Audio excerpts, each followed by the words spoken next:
Амар мөнды хүндэт нятага ихэд өнөөдөр мартын 15, литийн хараар 16, бэмбо харагч нь хонин өдөр 3 хөхө мөнгөтэй хийд хуудалтай.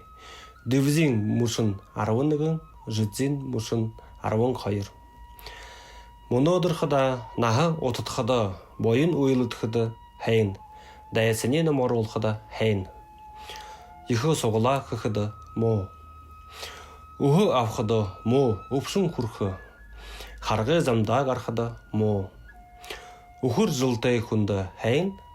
Хулгана гахай жылтай хүнд moo. Болто амгалан төнион өлөр өнөхө хоогтэй баяртай.